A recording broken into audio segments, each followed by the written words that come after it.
সকল জল্পনা কল্পনার অবসান ঘটিয়ে অবশেষে অনুষ্ঠিত হলো ত্রয়োদশ জাতীয় সংসদ নির্বাচন। সংসদের ৩০০ আসনের মধ্যে ১২ ফেব্রুয়ারি ২৯৯টি আসনে উৎসবমুখর পরিবেশে শেষ হয়েছে ভোট গ্রহণ।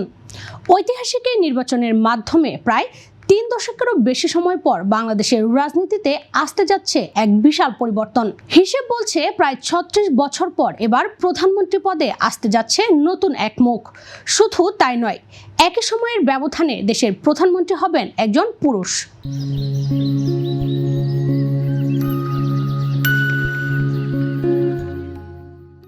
১৯৯১ সালে সংসদীয় গণতন্ত্র পুনঃপ্রবর্তনের মধ্য দিয়ে নতুন এক রাজনৈতিক অধ্যায়ের সূচনা হয়। সেই সময় থেকে টানা ৩.৫ দশক ধরে দেশের প্রধানমন্ত্রী পদে ছিলেন নারী নেতৃত্ব। প্রথমে খালেদা জিয়া, পরে শেখ হাসিনা, পর্যায়ক্রমে দুই নেত্রীর নেতৃত্বে দীর্ঘ সময় পরিচালিত হয়েছে রাষ্ট্র। সরকার পরিবর্তন হলেও ঘুরে ফিরে প্রধানমন্ত্রীর পদে ছিলেন এই দুই নারী রাজনৈতিক। এই দীর্ঘ সময় জুড়ে আন্তর্জাতিক অঙ্গনে বাংলাদেশকে প্রায়ই উল্লেখ করা হয়েছে নারী নেতৃত্বের অনন্য উদাহরণ হিসেবে। দক্ষিণ এশিয়ার রাজনীতিতে যেখানে নারী নেতৃত্ব এখনো ব্যতিক্রম, সেখানে বাংলাদেশে টানা কয়েক দশক নারী প্রধানমন্ত্রী থাকা ছিল এক উল্লেখযোগ্য অধ্যায়। তবে সাম্প্রতিক রাজনৈতিক সমীকরণে বদলের আভাস মিলছে।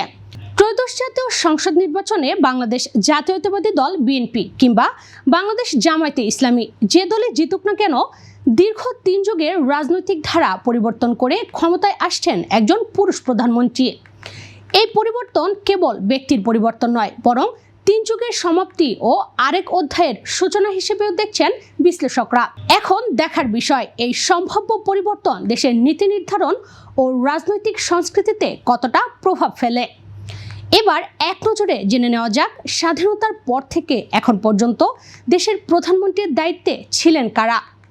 স্বাধীন বাংলাদেশের প্রথম প্রধানমন্ত্রী তাজউদ্দিন আহমেদ ১৭ এপ্রিল ১৯৭১ থেকে ১২ জানুয়ারি ১৯৭২ সাল পর্যন্ত দায়িত্ব পালন করেছেন তিনি।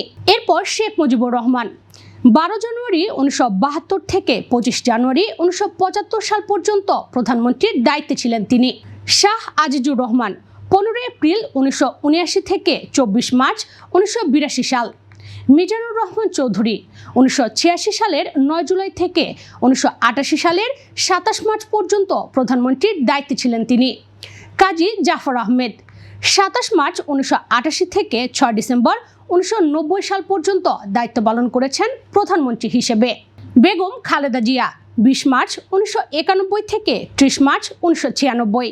পরের মেয়াদেও প্রধানমন্ত্রী হিসেবে দায়িত্ব পালন করেছেন বিএনপির তৎকালীন প্রধানমন্ত্রী খালেদা জিয়া। ২০০১ সালের ১০ অক্টোবর থেকে ২০০৬ সালের ২৯ অক্টোবর পর্যন্ত প্রধানমন্ত্রী হিসেবে দায়িত্ব পালন করেছেন তিনি। শেখ হাসিনা ১৯৯৬ সালের ২৩ জুন থেকে ১৫ জুলাই ২০০১ সাল পর্যন্ত প্রধানমন্ত্রীর দায়িত্বে ছিলেন। এরপর ২০০৯ সালের ৬ জানুয়ারি থেকে ২০২৪ সালের ৪ অগাস্ট পর্যন্ত প্রধানমন্ত্রীর দায়িত্ব পালন করেছেন আওয়ামী লীগের সভানেত্রী শেখ হাসিনা।